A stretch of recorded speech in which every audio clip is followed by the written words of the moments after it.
Hey yo, welcome people, and welcome back to Two Caps episode 18. Back. Now, before anyone starts typing paragraphs in the comments, this episode is all about us. We're calling ourselves out today. Right? Because let's be honest, every culture has its thing that they judge, right? Right? And some admit it and some just don't. And if you're black, you already know. Before someone's even sat down, we've judged their food, their trainers, their house, and probably their whole family just based off that one interaction. Right? But here's where it gets interesting. Is it actually judgment? Is it culture? Or are some of these things becoming prejudices that we actually believe? To be honest, comedy is probably the only place where people say the quiet part out loud. We laugh, we relate.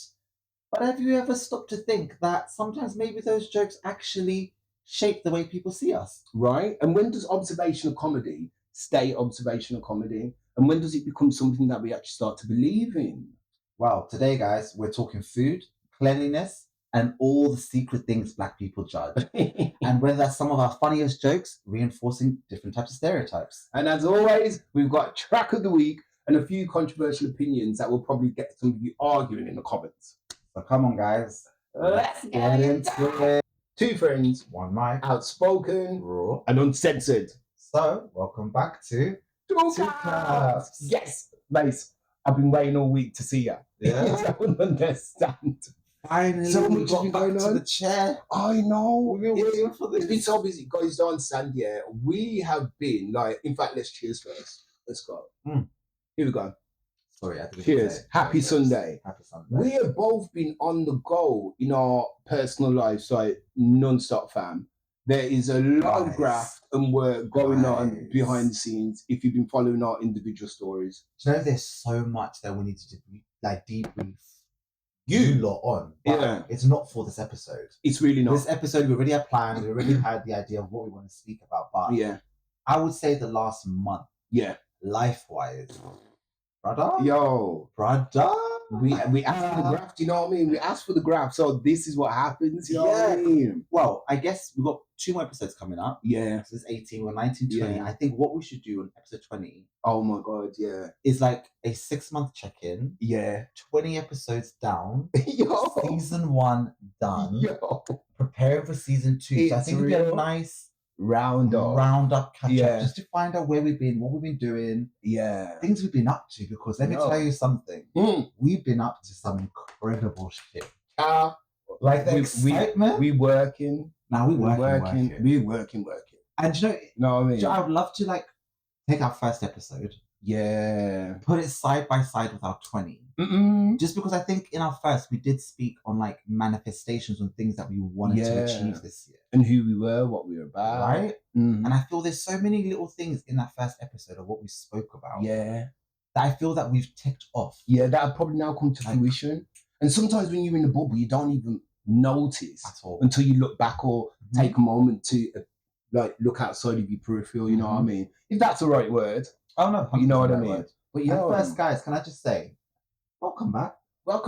Episode 18. For those who have locked in with us since episode 1. Thank you. Welcome to episode 18. Yeah, 18, fam. And by the way, it's going to be a quick one because we're going to everyday people today. We're going out. To get ready. As you can tell, I'm still in gym attire. We're going out.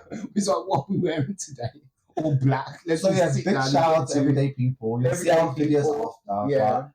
Yeah, I can't believe we're out today. I know, we don't get to go out anymore because we like festivals and events and all that in it. Yeah. And I do have my flannel on set today because it's bloody warm. Every time we hear it's going back up to the 30s and the 30 degrees, isn't it? Every time we decide to shoot for some reason, the weather goes, okay, let me fuck with you guys a little bit. Let me add in another 5 degrees just to make you suffer.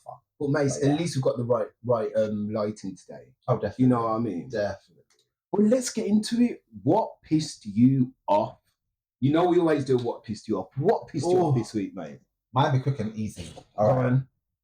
Alcohol-wise, you know me. My relationship with alcohol's really changed over the last couple of I'll say the last year. Yeah. I was a hardcore drinker. Could go out drink, get my shop. Didn't really care what the next day looked like. What happened? Since I've turned 37, I have no idea what's happened to my body. I cannot drink the way I used to drink. It changes, three drinks in, I'm down. Anyway, quick. I only can really drink mezcal. For those who don't know, mezcal is a tequila per se, but it's from Mexico. Tequila's completely different to mezcal, but the only way I can explain it is by saying it's in the family of tequila because it's the only kind easiest way. It to be, right? Yeah. M&S do this incredible spicy mezcal tinny called margarita, I think, but it's a spicy thing anyway. Dad, on my way here, I stopped at 5 people. 5 M&S's. 5. From where I live all the way down to this side. You know, that's a mission in London as well. It's not like, you know, towns outside where you can just pull up on the roadside. And the problem with M&S is, please, M&S, tell me something yet. Wow. Why is it all on high streets? M&S's don't have parking. Are not situated in places where you can, like, say if you're driving there, you can pull in to go shop. Every M&S I went to was on a red route or a high street or somewhere where I couldn't get to get to the actual shop. That is probably most likely very strategic in their business for some reason, method behind the madness. But anyway, because they're fucking probably friends with the ticket people. Yeah. Give me a bloody ticket to run down to Marks and Give me Spencer's. commission. But anyways, I could not find my drink and that really pissed me off today. But that's all I drink. That's all I actually drink. So that's the only thing I have. But there is one more M&S that we're going to try today, right? We're on our way down. Yes.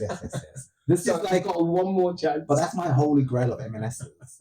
Every time I'm in the ends, that's like my holy grail because every time I go there, it has everything I require. Yeah. They did a revamp. It's very nice in there, you know. Oh, yeah. It's all right. Yeah. But anyway, what pissed you off, mate? Yo, shall I tell you what pissed me off this week? It's a funny one, and no offense to America. But, yo, can you guys get some people that can actually fucking sing your anthem? You know? There is becoming a hall of fame of bad national... Do you see it? Oh, God, I saw it. So she's called Martha Reeves, Oh, goodness. And she sounds like... To be fair, she's 81. She's 81. I don't give a damn if she's 81 or 100. In fact, no, fuck that, because Patti LaBelle is like the same age and she's still smashing it, innit? Oh, it's cracking. Oh, even for yourself. Yeah. Like, yeah. Hey, correct. You saw the rehearsals. She's telling the singers they're off, they're not. One man came up with an explanation online saying she was singing in F sharp and the harmony was off from the backing singers and she was singing this harmony. Then she went on Fox News and sang it again. Well, okay, I didn't watch the clip, but it said she redeemed herself. No, it's true. She didn't. No, she didn't. It's like you had to give her one of these, like, you know what, girl? Well done. Well done for trying again. It was awful. So the national anthem pissed me off, She's now in the books with Fergie, the fucked it up girl. You know, the one that's got, oh my God, I fucked it up, can I start again? And they're like, we're live. And she's like, oh my God, I'm so embarrassed. And now Martha Reeves. So I'm waiting for the next one. Do you know what I don't get? You know, obviously you're a singer, right?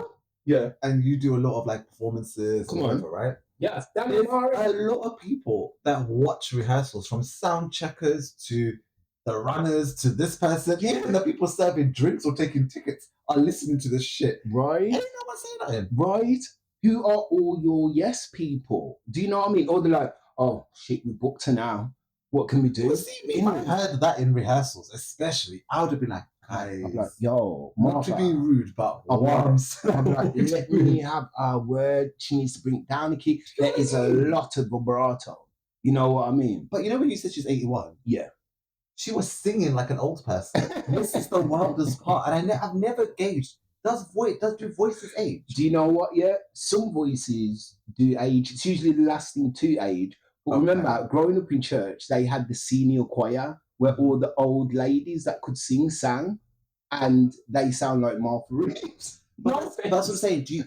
Maybe a question. Yeah. Do you think they sound like that because you know with older people, they like to stay within their own comforts, their voice, and don't know their voice. Like think about when someone's hard-headed, and they don't like to change, or like to think. You know when old people get to a certain place and it's like, fuck it, I sound like I don't really care. Yeah, you know what I mean? I think so with her, especially when she sang it again on Fox News. Oh, she must hear herself. She I'm must hear. Sorry. I don't know what she's hearing. Even when she went on that mic. That was the difference. I love vibrato. Her and Trey Songz could have a duet because he sounds like a sheep to me. No offense, Trey, but you do. Anyway, that's what pissed us off. Yeah. Anyway, but let's get into this week's conversation, mate.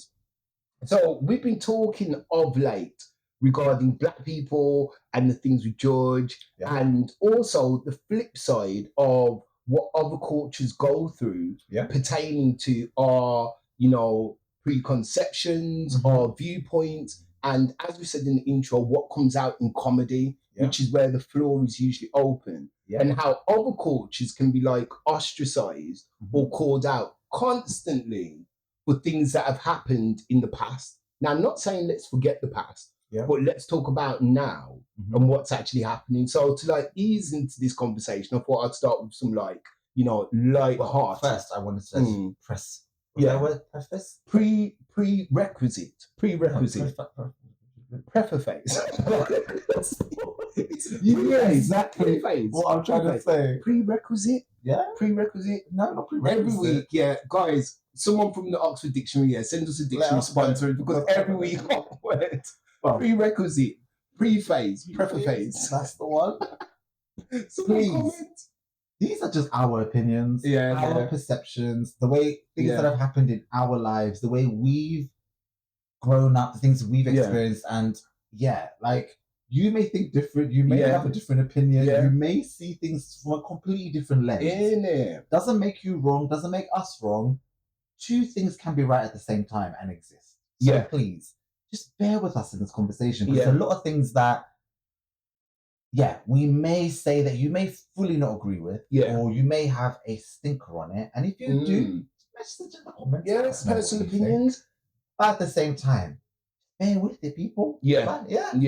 So if I had to ask you, what's the one food somebody can cook badly that immediately makes you question them? Chicken.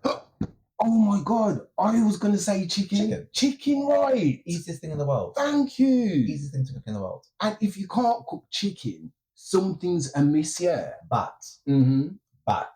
Yeah. And I have this thing within our culture. Yeah. I don't understand why we sometimes think we're connoisseurs of chicken. Do you know what I mean? I hear it from, we do cook chicken that bad. Yeah. I get it. Yeah. But there's this, underlying, tone that, if you're black and you don't know how to cook chicken, all of a sudden you're not black. Yeah. No. It does not mean that at all. Because you just probably haven't been taught. Do you know what I mean? Everything is a fucking lesson. You've got to learn in some capacity. And if you don't have people around you that can teach you on how to cook certain things, then it doesn't make you less of a person. Yeah. Do you get what I mean? Mm-hmm. But at the same time, it's one of the foods that I think, in any culture, I think, Black, Chinese, Indian, African, Caribbean, white, I feel like chicken is the one thing that if anyone does get wrong, people look at you sideways. Right. Because it's there's so many different recipes in the world, right? Wrong? Do you know what I mean? Hundreds. Well, I think I agree with you, because I learned to cook later on in life, down the line. I'm going to tell you some things in a minute. But I learned to cook later on down the line, because in the home, it was mom taught Rachel. So it was the female that learned to cook, Sunday in the kitchen learning. And I had to ask when I was younger, Mom, can I watch how to cook the rice or cook the chicken? And it wasn't until I was in my 20s that I was cooking chicken. When I come to London, and it was actually one of my friends that taught me how to cook. Just normal chicken. It was definitely washed. Because you got to wash your chicken as well. Just side point. Side point. You must wash the chicken. About which part? It's my chicken in a box. Oh my God. Rotisserie chicken. No. You still have the chicken breast in the box. Mornings. No. Remember the box of 2 breast chickens in it? Oh my God, you mean just a standard one from to me and you, that's a not rotisserie chicken. Just 2 pieces, chicken and breast. You know when you get a box? Yeah. Is it bird's eye? Yeah. You used to love the bird's eye chicken breast. Oh, he's talking about the fillets. Yeah, or fillets. Yo. I used to call that, you want to come around for chicken and rice as well? that was not cool. it. I remember that. I was so taken aback. Just to like talk on the culture thing. So when it comes to chicken, I'm washing your chicken. Always wash my chicken. All them thing there and cook. And like simmer off the hairs. Yeah, you never bought chicken. What you're saying is at that point, at that point, I was Mr. Birds. You never bought a chicken that actually ran on the road. I was like, Mace, I'm going to do some food, chicken and blah, blah, blah. And it sounds like the proper thing that you're getting, And then I come out like this. There you go. There's your bird's eye with your chicken. I can't even lie to you. I think I sat there for about 5 minutes looking at the food and being like, okay. In it. But then I got it because of the shop that was down the road from you. Yeah. The basic shop? No, it wasn't that because the stuff they sold, they didn't sell like chicken breast. They sold frozen stuff. So it was like made sense. Okay. In it. I get why you bought that. Yeah. And to be fair, if you not, I know you obviously were taught, but I'm saying like if you think like going to uni and stuff and you're not someone that really cooks with spices, if you buy that chicken breast, it's already spiced, it's marinated. You know, no one really thinks of all the other stuff. It's kind of easier. So I get it. That was some dash in the oven type shit. Fully. Awful. You know what I mean? I still have one story about you that I want to No, because I was gonna say, is it the pesto? Yeah. The floor is yours. Tell him. Guys, I cry. As I said, it's only recently that my chicken has become fire. No, Dan, I'm still back. Go on. Go on. No, it's bad. Everyone was laughing at me. Everyone was laughing. Okay. Yeah. I was saying to Dan, this must have been, I would say, 6-7 years ago. It was 6-7 years ago? It was at the old Brixton spot. So this is like 3 years ago. That's like 3. It's as we said, we're putting ourselves out there today. Okay? Now talk about my cooking. Okay. I said to Dad, I was like, oh my God, I am really wishing for Vapiano's. I am dying for Vapiano's today. He loves Vapiano's. For those that don't know, Vapiano's is an Italian restaurant. They cook you pasta in front of you. You can say what you want, right? Yeah. Anyways, Dad's like, come to mine. I'll make pasta. I'll make you a pesto. Was it pesto? A pesto pasta with. I think it had like meaty bits in it. No, looks like ham. Meaty bits. Something. Did I throw corn in there or something as well? Yeah, it was pepperoni. It was what are those things, man? Not pepperoni. Come on, chorizo. Chorizo. So I was a connoisseur. In my head, I can't lie to you. When he said he's making me like a chicken pesto, whatever pasta, right? Yeah. I'm thinking like food, like when I go dish up, it's all steaming. Yeah. The pestos. No, guys. I got put up to Dan's house. He gives me a bowl of pasta. That's plain. Imagine boiled pasta. Just boiled pasta. I'm like, tell me how this boy gets the pesto paste. Pesto, yeah. Takes a teaspoon, puts it on top of my pasta. No, not even that. Then gets not even chorizo sausage, guys. No, chorizo slices. You know what you put in a sandwich? He gave me 4 chorizo thin rushes and decides to cut them up, put them in the bowl, mix it up, and put it in the microwave.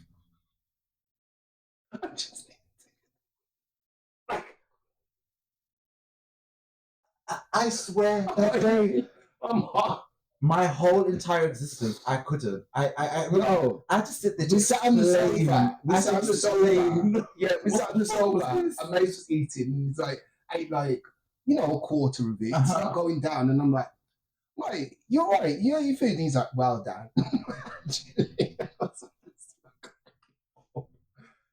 I didn't know how to say it. What food? Yeah, hilarious. And you see that instantly with people. Like I think, especially as a man, or even a gay man. Forget straight men, because I guess straight men grow up very different. Yeah, but a gay man, there should be at least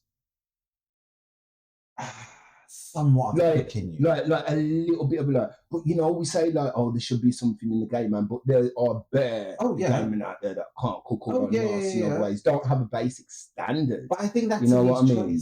Because if you look at like yourself, for instance, and how you've learnt and like evolved, like now the food you cook, but guys, I'm on it now. You know what I mean? My seasoning, my cupboard full of seasoning, my chili powder, my everything. Like I say, I'm probably dance for dinner. Like I'm actually excited. Yeah, I can actually. Prior to, I probably eat before I can. Now, I'm good with what you do. Though it's actually good.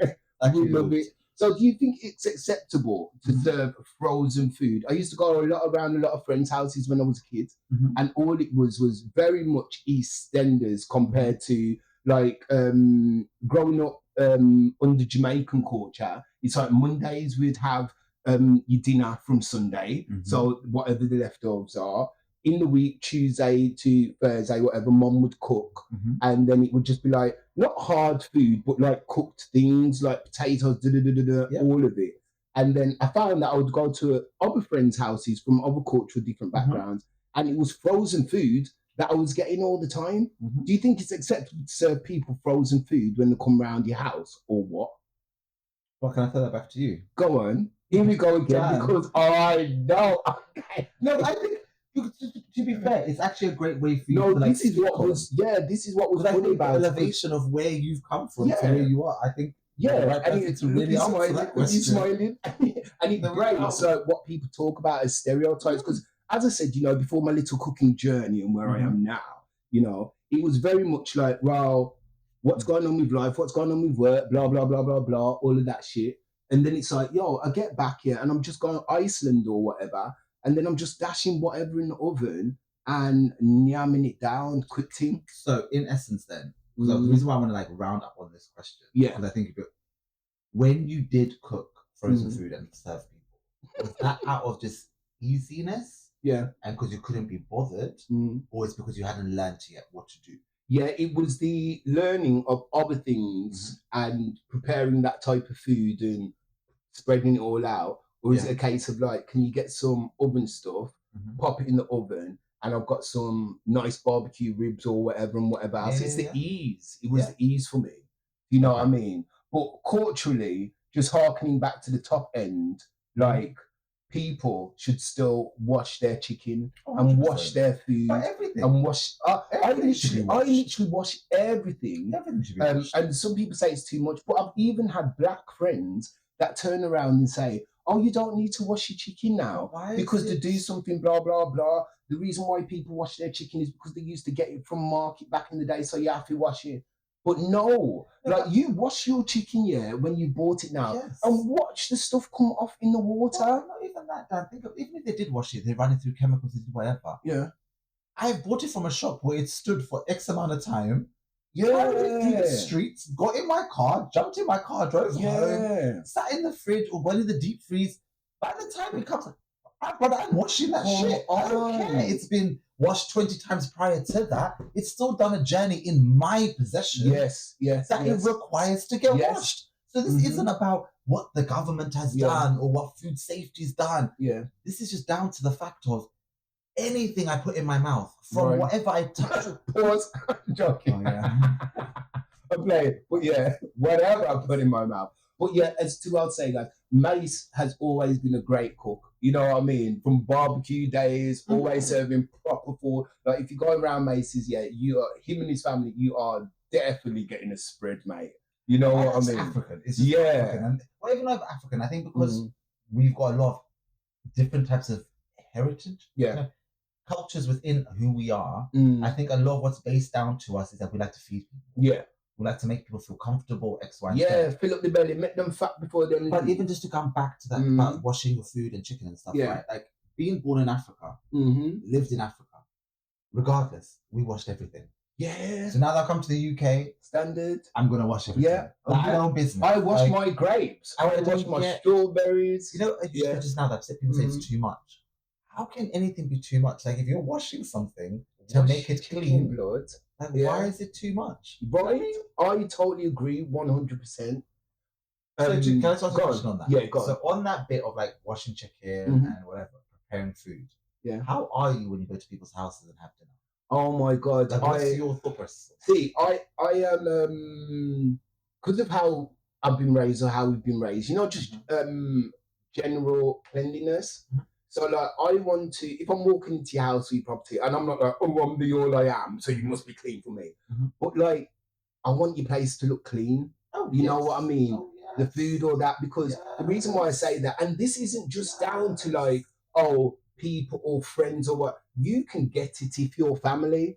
Because we used to go around my granddad's house, my mom's dad, when we were kids. Me, my sister, and my brother used to sit on the edge of the sofa in our full coats. We weren't taking nothing off. We didn't have a drink from the kitchen. The kitchen was horrible. All the glass is sticky. Proper old people ass living. Like, yo, it was not the one. My mom's dad, was not the one. So you'd go there and you'd go, oh, I can't drink. And he'd be like, oh, no, thank you, granddad.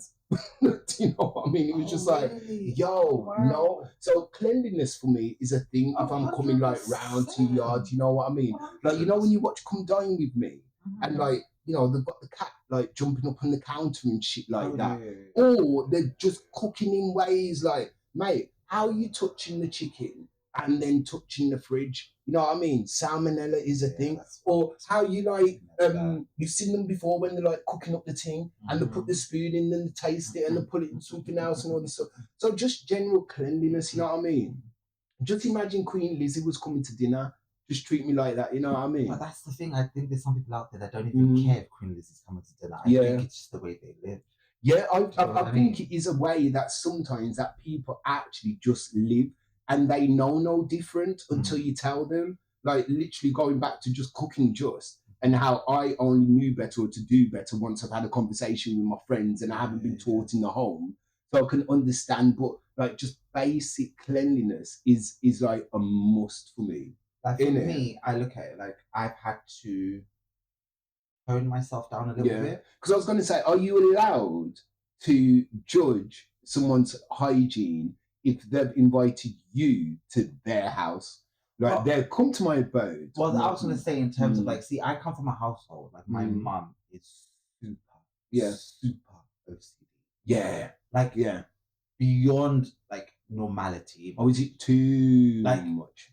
To a point, like smells this, like heightened at the most heightened. Wow. So I grew up in a house where the smallest of things, like if a cup smelled funny, if like the oven smelled funny, if like things like that would piss off my mum. Wow. Do you know what I mean? So I've learned, or I've grown up in a way that there's certain things I just can't tolerate.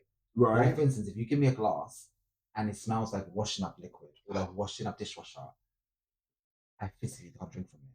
Yeah. If you give me a plate or knife and forks and it smells like detergent, like I physically can't eat from it. Right. It makes me nauseous. Like and it's because I think the way I've grown up to the point that my house is that like I think I was like a neutral, if that makes sense. There's like there's no funny smells. Yeah. So as soon as a funny smell is there, it's noticeable. What's that? Do you get what I mean? And that's also the way my mum is. Yeah. Because I think when you come from Africa, and I don't know if our African watchers, if you could like tap into this, but being African and living in Africa, there's a different sense of understanding what cleanliness is. We have a different way of thinking. Do you get what I mean? Like when I think back to like you're talking about like your granddad, right? Yeah. If I went to my grandmother's house, when I tell you there was not even a spot on the floor. Like my other grandparents great. Just my mum's. Obviously people do. I'm obviously on other sides of families that I'm like, where the hell do you guys come from? But it's different. Do you get what I mean? Yeah.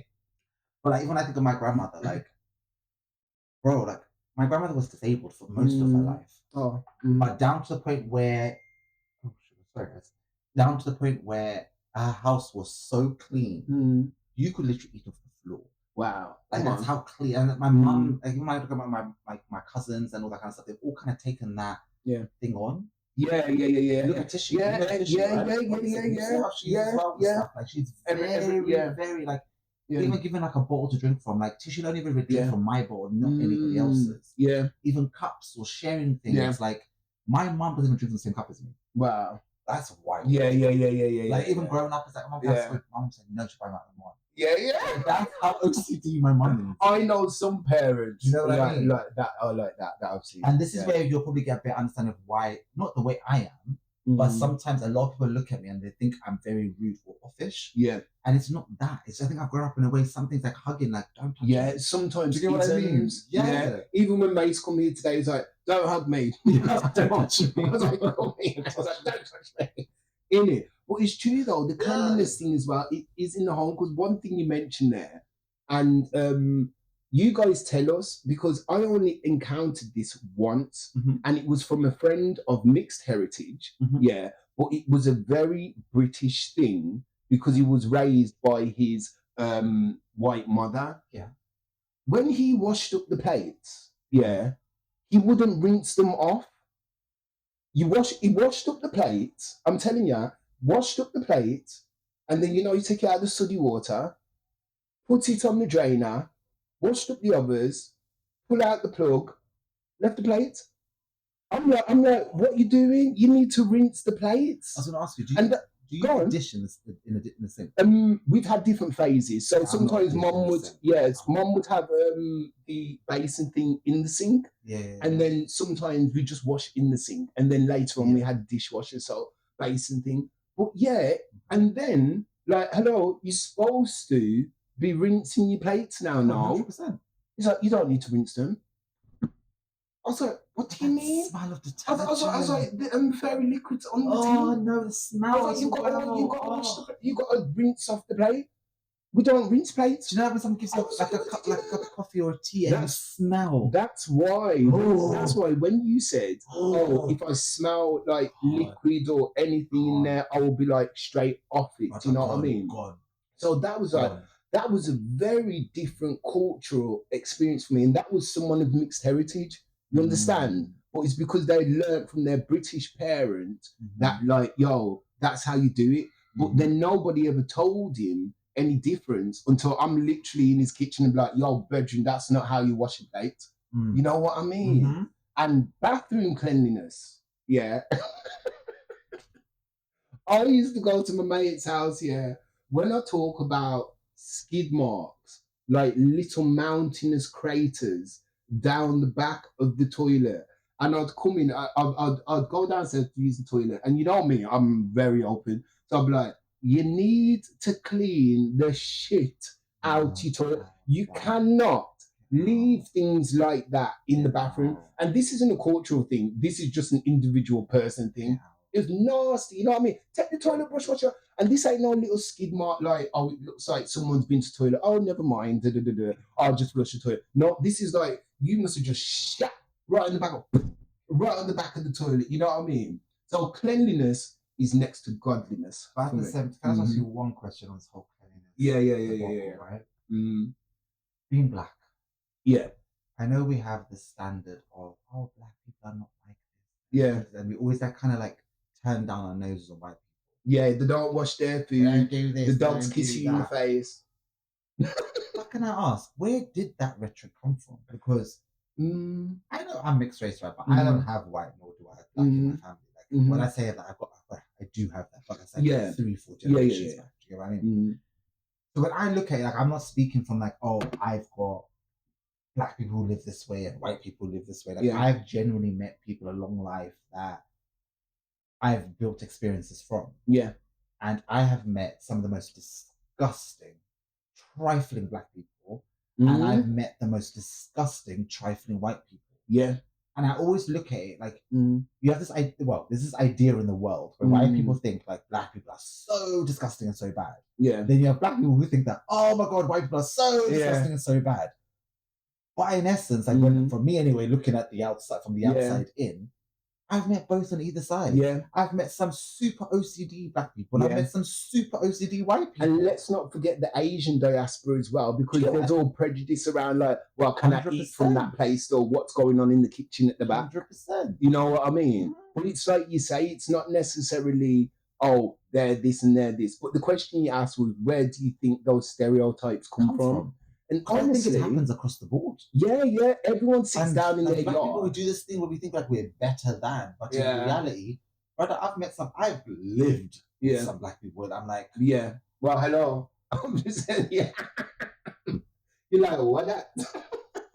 What that? But I don't know where it comes from. Could it have been like possibly just thinking aloud and just hypothesizing here? It could be from the time when different cultures came over. So like in the 50s, 60s and 70s when the Jamaicans come over, the Asian diaspora came over later by Margaret Thatcher. And it's like the stereotypes probably came out amongst the younger people. And it's like, oh, we do this in our house, or we do this in our house, we do this. And they go around to each other's. And then it starts spreading among them like that, like the stereotypical thing. Black people love fried chicken. White people don't wash their rice. Do you know what I mean?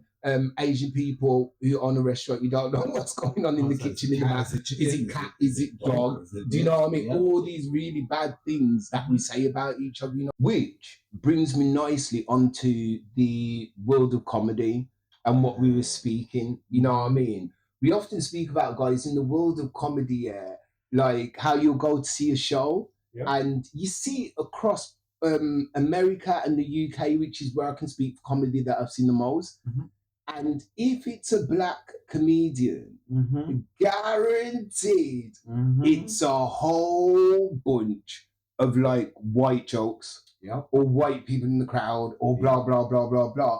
Or sometimes like my other half went to see Dave Chappelle the other night, and the whole set was about white people this, white people that, and he's still talking about the gays and the trans people. And I was like, he's still talking about that. I swear he had like 2 comedy specials all that time ago where he got into it with them. But it's often in this platform where these things and these jokes are said, and it reinforces prejudice and all that. And it talks on things we've been speaking about today. But for me, sometimes I do look at it as like, yo, it must be really awkward for like the white people, like every time they go somewhere. And not saying that it's anything to obviously we know slavery happened, and we're not discounting that in any way. We're not talking about their ancestors and white privilege and how they are still benefiting, or how people still benefit from white privilege and what happened off the back of slavery. We're just talking about the outright like calling out of them every time there's a comedy show or something. And I'm like, do they not feel awkward, or is this not like a bit much? Is it kind of like, when are we going to change the jokes? Is it always going to be white people this, white people this, gays that? What do you think on it? I think we spoke on this like a couple of weeks back, where I was asking you, I was like, when does that line of us as black people come to a point where we're like, we're kind of doing the same thing white people have done for hundreds of years, where we kind of like, they see the bad X, Y, and Z, and it's like, now with flip reverse, we're doing the same. They will say, oh, white people this, white people that, and they will literally say it in front of them. Because I always think in reverse, if like a white person had to say it, kind of quintessentially what black people are saying at this time, the world would freaking go into a meltdown. It would go nuts, wouldn't it? And I know people like to use that excuse of like, oh, we went through slavery, oh, they did this, and oh, they did that. I get that. We get it. And we're not saying we get it like, oh, we get it. We're not justifying, it's like, we're not justifying slavery, but there's got to be a point within yourself where you go, okay, that happened. I can't now blame 5 generations ahead of who have now grown up or whatever with the same issues that happened hundreds of years ago. Do you get what I mean? Because I think in essence, it kind of, what's that word? Depletes? Diminishes, It kind of diminishes then exactly what slavery was. If we continuously harp on right now in 2026, oh, we think white people are like this. Yes, okay, there's a few people out there, or there are generally some people out there who may look at black people or other people different, but that is also in other cultures. Can we stop doing this thing that white people are the only people that are racist? Because that is not the case. And it's Indians are racist. Muslims are racist. Chinese, Iraqis, and I'm not saying just racist to black people, but racist to people across the board. I always look at it like, if you're not one of somebody, there's part within that community or in that culture, there's going to be racism. You get what I mean? It's so true. But we've also got to do as black people come up as well, lead as an example to be like, I'm not going to sit here and talk about white people in a certain way. I'm not going to talk about Indian people in a certain way. Or actually, when we talk about white people, it's kind of seemed like, oh, it's okay to do that. But say we talk about Indian person, oh my God, it's like uproar. Yeah. So it's like, when is the boundary? Like, when is the Where is the boundary? And it's mad, you know, because the things that you say there are so true. And it's like the idea of generalization can be quite dangerous when you just put it on a whole people. 100%. Do you know what I mean? Because I grew up in a mixed bag of friends. It was like perfect crew, actually. It was like there's 2 white guys, 2 black guys, 2 mixed race guys, and we all hung out together. And one of my black friends would always cuss out white people. I mean, cuss. And I, you know me, Mr. Stick Up for everyone. And obviously at the time I'm gay inside and I'm like, oh, you don't know, whatever. But I'd always be like, yo, bro, you can't say that. And I would look at my mixed race friends and I'd say to the 2 of them, I'm like, how are you going to stand there and let him say that when your mom's white? And one of my friends would dust it off because he just didn't want to get into the thing. I don't know how he could articulate it. See me, it's a hard one to say because I'm not a mixed race person. So it's really hard to be like, I understand what they talk like, what they feel. But you see, sometimes I feel with mixed race people, especially half black, half white. Yeah. I think sometimes if you stuck up for a white person to black people, you automatically are looked as not black anymore. Yeah. So I can understand that. The fear of saying, yo, why are you saying that for? It then revokes your black card. Yeah. Then in essence, you're not part of us. Yeah. But in the reality, in the grand scheme of things, they're fucking half white. Yeah. And half entire of their family is what you're talking about. And this is the conversation I would have because once upon a time it used to be, and I'm glad it's come out of late over the last how many years, but it used to be a thing of like mixed race people, and this isn't majority privilege, and obviously you have your heritage and background as well, so you can speak on it. But it used to be a thing of like, you know, at the end of the day, if Hitler come back, you're black. And you'll be like, claim your black side, claim your black side. But then you say, you know, they've got a mom who they love and a family, and that side is white. And I would always say, before it became a thing, I used to be like, they are actually their own culture. They are their own people, because somebody black can't understand what they go through on both sides, and somebody white can't understand what they go through on both sides. And I remember hearing a girl's story who was of mixed heritage, and she turned around and says, you know what it is, for black people, they could go to school, be bullied or whatever it may be, go home, close the door, it stays outside. For white people, the same. So for mixed race people, you can go home and it still continues in the family when you see it on that side and see it on that side. So it's like the comedy thing and the open floor, to me, sometimes I'm like, yo, update, and not being random, but random. Also as well, the N-word, it's never been a word, like I've used it in jest from time to time. Let's not be like fake. I've used it in jest from time to time, but it's not genuinely a word that I like. It's not genuinely a word that other black people use around me. And it's not genuinely a word that I think should. I've always said I don't think we should use it in music. But do you think though? I always look at like northerner black people, as a bit different to southerner black people. Yeah, I think we are. I'm not trying to make people separated or whatever. No. I just look at it as like a cultural difference. Yeah, it's the cultural differences growing up north. Because I always think like a lot of people like from the north or like up, like going upwards. Yeah, don't really use the word. We don't use. Like, I've never really been in a conversation with someone from up north and they've ever really dropped the N-word. I don't like it. Now someone's going to bring up a video of me somewhere going, like the Nicki Minaj song. But then it's like, when you come down to like London or like the South and like you're in this side of like this realm, I think because it's a lot more multicultural in essence of different types of black people. Because you see up north, I feel like it's a very Caribbean. Like, yes, culture and heritage. Yeah.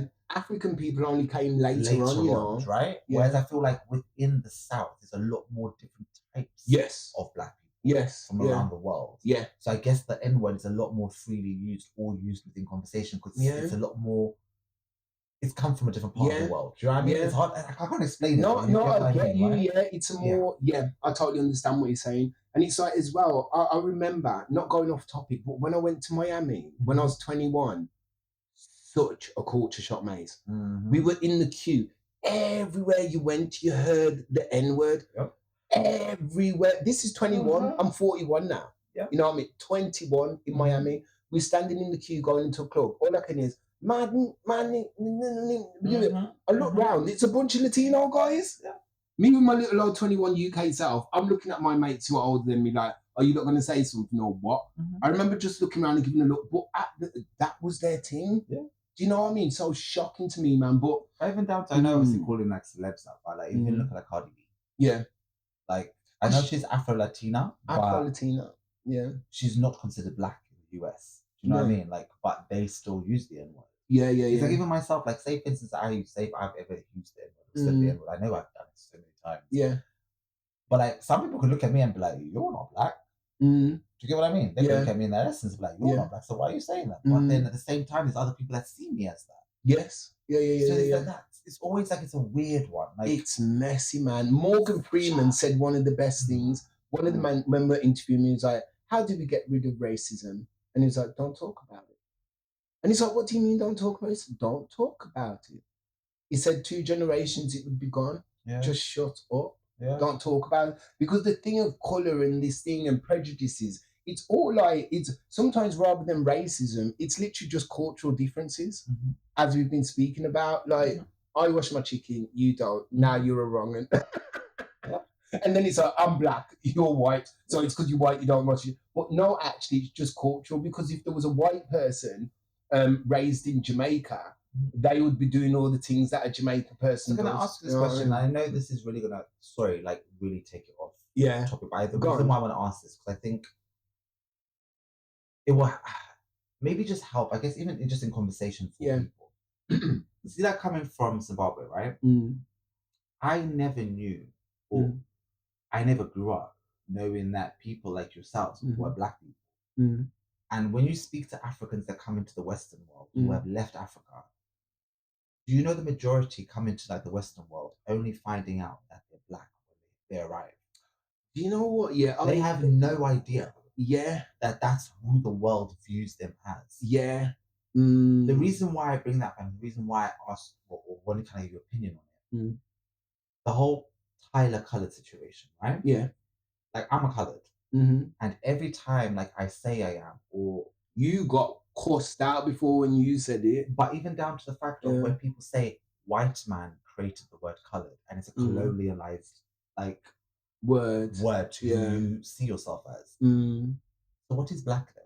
Same thing. So this is what irks and really grinds my fucking gears. People's is that African Americans in America have this idea that if I call myself colored, I am now deeming myself what the colonialized white man put in for me to be. But yet you can scream and shout Black Lives Matter when black is the essence of who the white man created you to be. Yeah. Make it make sense. Do you get what I mean? Yeah, a lot of people don't actually understand the fullness of their history. It gets on my fucking nerves. It's annoying. It's divisive. It gets on my nerves. It's divisive because, like you say, what Tyler highlighted is what you had spoken on years ago. I remember when we went to that person's house, we was chilling or having a night, and you brought it up, and we all had a massive debate, and he was like, I'm trying to explain to you guys. And we were like, no, mate. But then, later on down the line, a little bit more grown, open, it's like, hold on. It's a whole different country. They have their own cultural practices. The African American or the African does not, what's the word I'm looking for? Does not, let's keep it simple, tell another whole country how they should be. You lot aren't the be all and end all of everything. Do you know what I mean? That's the wildest part about African Americans. You were stolen.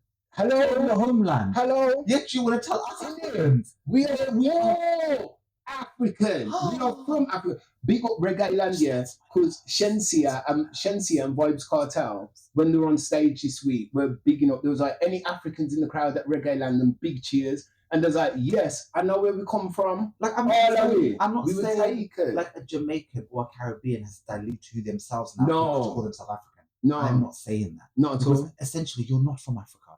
Right. You're from Africa in terms of your heritage and your bloodline. Yeah. Cool. Innit? But you weren't born or bred in Africa. So I can understand and get that. Do you get what I mean? Mm-hmm. But to completely disregard yourself? Yeah. Like you're a nation that fucking crazy came out of the Caribbean Sea and you're... not the Caribbean Sea. Do you know what I mean?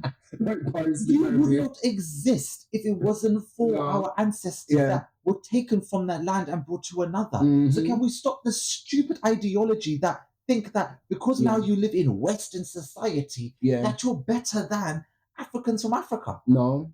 Let me tell you something. Let me tell you. People from Africa, our bloodline, who we are so secure in who we are that the outside means nothing to us, really. The land is plentiful, Lord. Do you get what I mean? And it's only the lost people in this world that live in Western societies don't get it. Like, you want to fight this battle, oh, we're not African, oh, call me African American. Okay, if you want to be that, be that. But then do not jump into the culture that we are. Right. Don't take the things that we've given you that made you who you are. Yeah. Do you get what I mean? Yeah. Then fuck off and create your own. Don't take from what we have. Right. Even down to music, you look at reggae, you look at everything. Where does the essence of the music come from? Don't we know? The African drum, buddy. The drum, bomb, the bass, everything. But that's a whole other episode. Max just snapped out. He just snapped out a bit. But yeah, it's an interesting topic and one that could go on for hours. Right? But it's just to highlight, the fun side of it. I always said before, I used to say to my mom, I used to be like, there should be a show on Channel 4. Maybe there should be a show on Channel 4. Yeah, man. No, but there should be a show on Channel 4 about cultural prejudice. And I envisioned it like, your comedians, when they have like Channel 5 programs, and you've got your comedians in your, not Z-list celebrity, but, and they're doing talk confessionals to come. And it should be about the different prejudice that we have against each other. I don't even want to use the word against, the different things that cultures do in difference to others and speak on it. Do you know what I mean? But it doesn't necessarily mean it's from a point of racism or, coming at a point of malice. It's literally just cultural differences. Some cultures eat with their hands and some other people are like, you don't use a fork. Shut up, first of all, because your people were crapping out of windows until the other day. Our people in Africa and everywhere else, don't let me tell you about the city of Benin. I'm getting older. Don't let me tell you. Irrigation system, walls as tall as blah, blah, blah. Architecture. Anyway. But anyway, it's just nice to understand that underneath it all, we are all human and everybody has these differences. And let's stop the divisiveness, think with a wider mind, less narrow, have perspective, and let's move forward. Guys, I can't lie. I don't know where this episode went to. Honestly, it was meant to be about, I guess, foods and judging people. But like we always do, we just dive in and we just let it go. You're here with us. You're here with us. But I have to say, guys, we gotta go. And I love you, but my track of the week this week, I have to give it to... Who was... I literally had it in my head and I forgot. No, I'm not doing it. Shit, I literally had it in my head. Oh, sorry. My track of the week this week, guys, I don't know if you've heard it yet. But Closure, Amira BB featuring Leanne. Oh, tune, guys? Tune. If you're looking for UK R&B badness, that is a vibe, please check out Closure, because I feel like the visuals are dropping this week. I'll double check for you guys, but I'm sure it's dropping very soon. That's a tune, right? That is actually a little tune. Right. Summer already, kind of already. Why not? Again, Amira BB featuring Leanne. Closure. That's my track. And my track of the week, and I'm going to keep it really short and simple because I know none of the lyrics. I always mess them up. But Buju Banton, Butterflies. He's got a song that he's performed recently on Colours. It's from his new music. I love Buju Banton. I know he's had certain songs in the past with that song, but I do love the tone of his voice. Love your life. Budobant. Let me get there. Yeah, definitely. What like a bad man, tall like a bad. I'm there. What like a Budobant. Anyway, yeah. Budobant. Guys, check it out. Big song. I want to love you for life. Whoa. That's how it goes. Now I'm hot again. Thank you so much for tuning in this week, and we had a great one. Yeah. I hope you guys did too. We always say we had a fucking great one, but you guys did too. And yeah, just remember, subscribe, listen to us wherever you listen to us, and come back next week. Yeah, man. Yeah, peace. Peace.